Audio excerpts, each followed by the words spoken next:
Hello and welcome to this video on the variety of metals your tools may be made from and the merits or demerits of each. If you are looking at buying bonsai tools, you will have two options, presented almost right away, shiny silver tools and matte black tools. The coloration may not seem all that important, and it isn't, except that it often tells you what they are made from. These tools will often be carbon steel and stainless steel. A carbon steel being a black when well cared for and developing an orange-brown rust when less well cared for, or well used. A stainless steel is rather obviously a shiny silver color, or bluntly steel colored.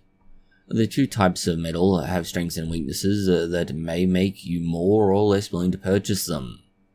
We also have seen ceramic blades and even plastic coated tool sets, but for the most part we will focus on just carbon and stainless steel, as these are both the most common and affordable options. For the most part, the strength of carbon and stainless steel is much the same at the scale of bonsai tools. There may be fractional differences based on application, but overall they are practically interchangeable for strength, so you gain nothing more nor lose anything more for choosing one over the other. Where they differ is in how the surface finish survives, the blade's sharpness retention, and maintenance needs. First, we have the surface finish and tarnish. A tarnish includes not just rust, but how any coatings can be abraded away and what effect this has on the underlying material. For that reason, first we have carbon steel. Carbon steel is defined by having a high carbon content. This means it will rust quickly. This is a strong demerit, but it is resolved through blackening the metal. This is when you apply oil or similar to the metal, then heat it and then quench it. It is a phenomenon seen with other finishes, such as bluing. The finish is effectively a coating. That coating is not a hard finish. As you handle the tools, your hand will abrade this finish away and gradually remove it entirely. That exposes the unfinished lower material, generally being the carbon steel. The problem this creates is that the exposed carbon steel more readily rusts, not just from sitting water, but even atmospheric moisture. If your tools are not recoated or treated, the coating will continue to abrade away. The rust will spread and your tool will be damaged. Unfortunately, the solutions to this are not great. It is effectively a design limitation of these tools and carbon steel. You can use wraps, paint, plastic coatings and more to stop it, but it may or may not suit you. Flex tape or similar is not exactly going to fix every problem.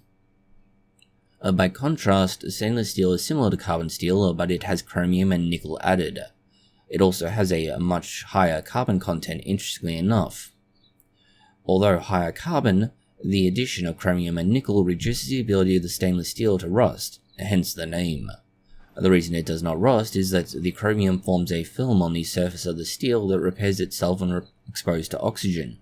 This means that there is no opportunity for the oxygen to oxidize the iron, and therefore cause rust. Next we have the blade or gripping surfaces of your tools. Examples of blades are, well, rather obvious. Gripping surfaces applies to gin and shari pliers, tweezers, and so on. The key difference between stainless steel and carbon steel in this case is hardness. To be clear, a hardness, not necessarily strength. A carbon steel, since it has a lower carbon content at around 2.5% compared to the 5% stainless steel, has somewhat different features in terms of its ability to hold certain edges, or in the case of a set of pliers, to hold the necessary teeth to be able to grip onto whatever it is you want to hold onto. Carbon steel blades, or similar, will keep their shape for a very long time. However, it is generally less time than stainless steel, where you might need to maintain shears, branch cutters, and so on 2 or 3 times in the same equivalent time you have a stainless steel pair of shears functioning for. This does mean that you do need to maintain them more frequently, and we'll get to that shortly. But in terms of the blade retention, it's generally true that the carbon steel will survive for less time. The merit in this case is that the tools are relatively easy to maintain. We've shown you how to maintain your bladed tools before. In terms of being easy to maintain, this is a merit, but because they do blunt more quickly, they're generally more affordable than stainless steel. As a result, they can be a very good beginner tool. They're cheaper to buy, and you can fix them up enough to keep going for a long time. The challenge, by contrast with stainless steel tools, is that they will hold an edge for a very long time, and they blunt very slowly. This is because they are an amalgam, but because they hold their edge for so long, they are very difficult to renew. Stainless steel is a complex amalgam of metals, more so than just carbon and iron, like with carbon steel. This means it is much harder to rework, and this is especially true of sharpening. Because stainless steel tools do hold their edge for so long, and are hard to sharpen, if not arguably impossible without a proper setup, they often get put in the disposable category. That is, once they blunt, the tools either get thrown out or relegated to a less important role. Finally, we have maintenance. Carbon steel does require not only more blade edge maintenance, but other surfaces as well. For example, the gripping edges of the tools may need to be checked on every now and then. The gripping edges in particular, and the similar surfaces of these tools, tend to need less maintenance than the blades, and arguably they won't wear down very readily, so you should check them once a year, whereas your bladed tools, well, not only should you check them regularly for damage, but also you'll know when they begin to blunt, as it's much more difficult to be able to handle things. Because things like pliers will hold their grip for much longer, you'll find that they're not such an issue, but for the carbon steel tools, their cutting edges will not cut as well for as long. Then we have the strength, and it's not really a strength as such as it is pliability. A carbon steel is brittle, not pliable. Because it doesn't flex when it's exposed to something unexpectedly difficult, it tends to crack and split. This is why the edges of the blades tend to wear down sooner, whereas that coating of chromium on stainless steel helps to keep it protected and avoid that issue. Admittedly, it's a slight benefit, and overall you'll find that if you're using the right tool for the right job, it shouldn't matter. Another thing to keep in mind with carbon steel is that it rusts, and well, rather obviously.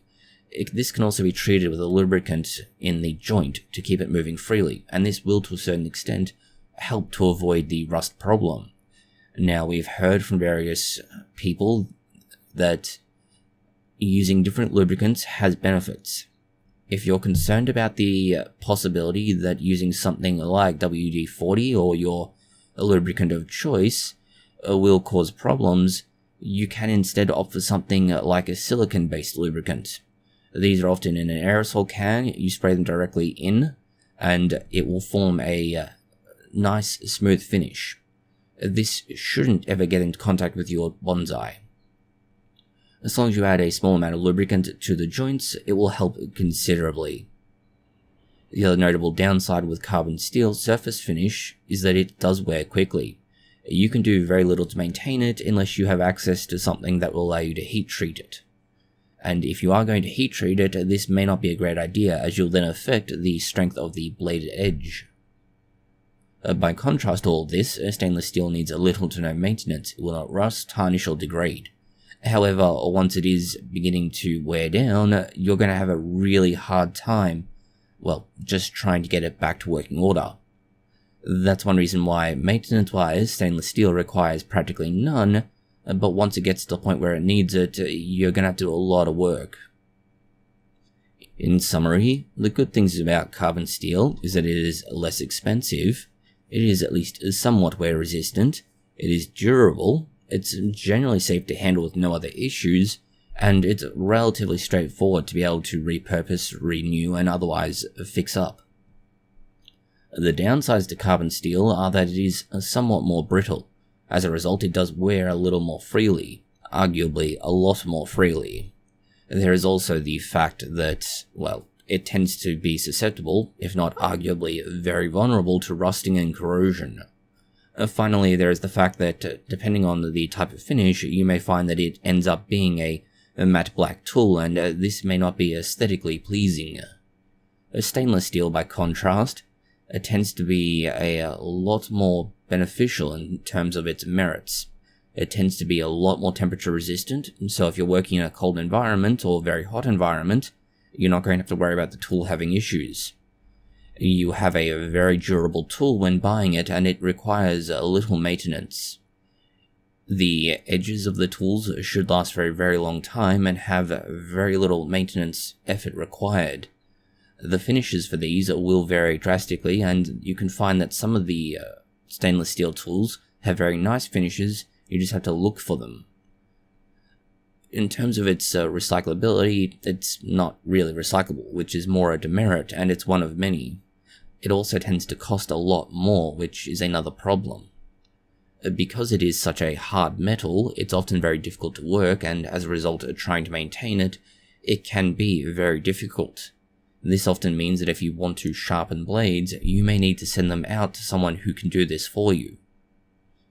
This is yet another cost in the long term.